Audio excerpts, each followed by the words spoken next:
നിൽക്കുവാൻ വച്ചതാ ഏതാണീ രാജാത്തി. മനസ്സിൻ്റെ ഉള്ളിൽ നിന്നൊളിയുന്ന മാണിക്യ മണിമുത്ത് രാജാത്തി. മാനത്തുദിച്ചതോ മണ്ണിൽ മുളച്ചതോ ഏതാണീ രാജാത്തി, ഏതാണീ രാജാത്തി.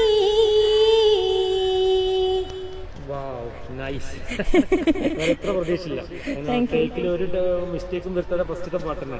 അത് ഇത്ര കോൺഫിഡന്റ് ആയിരുന്നു ഈ പാട്ട് പാടുന്നുള്ളത്? കാരണം 1 മില്യൺ വ്യൂസ് അല്ലേ? അതെ 1 മില്യൺ. ഞാൻ അവരെന്നെയാണ് എന്റെ അടുത്ത് പറഞ്ഞത്. കാരണം എനിക്ക് സത്യം പറഞ്ഞ 1 മില്യൺ വ്യൂസ് എന്ന് പറഞ്ഞാൽ എത്രയാന്ന് എനിക്ക് പറഞ്ഞു. അവരെന്റെ അടുത്ത് 1 മില്യൺ അടിച്ചിട്ടുണ്ട് കേട്ടോ പാട്ട് എന്ന് പറഞ്ഞ. 1 മില്യണോ, അതെന്താ സാധനം എന്ന് ഞാൻ ചോദിച്ചു. അപ്പൊ 10 ലക്ഷം ആൾക്കാർ കണ്ടിട്ടുണ്ട് എന്ന് പറഞ്ഞപ്പോ ഞാനൊന്ന് സ്റ്റക്കായി ഫസ്റ്റില് അത് കേട്ടപ്പോ. അപ്പൊ ഞാൻ ഇത്രയും ആൾക്കാര് കണ്ടിട്ടുണ്ടോ? എന്നെ സംബന്ധിച്ച് ഇതൊക്കെ പുതിയതാണ്. കാരണം മഹിയിൽ മഹാസീനെന്ന് മഹിമയഴും സുൽത്താന് മലർമഴവില്ലായിട്ടുണ്ടൊരു കനിമോള്.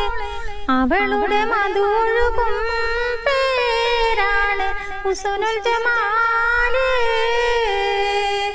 മഹിയിൽ മഹാസീനെന്ന് മഹിമയഴും സുൽത്താന് മലർമഴവില്ലായിട്ടുണ്ടൊരു കനിമോള്. അവളുടെ മധുഴുകും പേരാണ് ഹുസ്നുൽ ജമാല്. ഹുസ്നുൽ ജമാൽ പൂവിന് കസവണിയും പെണ്ണിന് കിസപറയാൻ കൂട്ടിനൊരു തെളിരോറ്. കഥയിസ് മുറയാമാത്തോഴൻ ബദറുൽ മുനീർ. മാഷാ അല്ലാഹ്. സംഗതി മാളത്താത്തക്ക് എത്ര വയസ്സായിന്ന് പറഞ്ഞേ? 63. പക്ഷെ പാട്ടൊരു 17 വയസ്സുകാരുടെ പാട്ട് അല്ലേ ബാവാക്ക? ആ സൗണ്ട് ഞാൻ ഈ രണ്ടാമത് ഇവിടെ വരാനുള്ള കാരണം മാളത്താത്താന്റെ ഈ ഒരു വോയിസ് തന്നെയാണ്. കാരണം അത്ര ഭംഗിയുള്ള വോയിസ് പടച്ചോൻ അനുഗ്രഹിച്ചെന്നാണ്. എന്താ മാളത്താത്തൊക്കെ പറയാനുള്ള ഈ വോയിസിനെ കുറിച്ചിട്ടും? അതുപോലെ തന്നെ മാളത്താത്തന്റെ ഒരുപാട് ഫാൻസ് ഉണ്ട് അല്ലേ? കുറെ കട്ടൗട്ടൊക്കെ വെച്ചില്ലായിരുന്നു അവിടെ. അപ്പൊ ആ ഒരു സന്തോഷം പറയാൻ പറ്റുമോ ആ സമയത്തുള്ള? ആ സന്തോഷം പിന്നെ സ്റ്റാർ മാജിക്കിൽ പോയി വന്നപ്പോഴാണ് അത് ഭയങ്കര സന്തോഷായത്. അത് ഇതേപോലെ തന്നെ അറഫാത്ത് വന്നപ്പോ അങ്ങനെ ഞാനൊരു പാട്ട് കേട്ടിട്ട് ഇവിടെ വരികയാണ്. എനിക്ക് ഇസലു പറഞ്ഞ ഒരാള് എനിക്ക് അയച്ചു തന്നിരുന്നു ഒരു വീഡിയോ. അപ്പൊ നിങ്ങള് കല്യാണത്തിന് പാടിയപ്പോ അത് എടുത്തതാണ്. അപ്പൊ എനിക്കത് വളരെ ഇഷ്ടപ്പെട്ടു.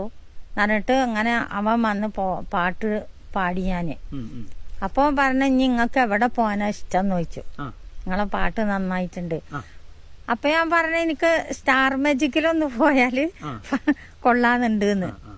അങ്ങനെയാണ് ഓന് സ്റ്റാർ മാജിക്ക് വിളിച്ചിട്ട് ലക്ഷ്മി നക്ഷത്ര ഈ പാട്ടിനെ മെൻഷൻ ചെയ്തു. അതെ, വലിയ സംഭവം. ആ പാട്ട് അയച്ചു കൊടുത്തപ്പോ ലക്ഷ്മി നക്ഷത്ര പറഞ്ഞു ഇന്ന ഡേറ്റിന് നിങ്ങൾ വരീന്ന് പറഞ്ഞില്ലേ? നേരിട്ട് കണ്ടു. അവരൊക്കെ കേറി. പക്ഷെ ഒരാഗ്രഹം കൂടെ നമുക്കുണ്ടല്ലേ? എന്താന്നുള്ളത് പറഞ്ഞതിന് മുമ്പ് ലൊക്കേഷൻ മാറ്റാം.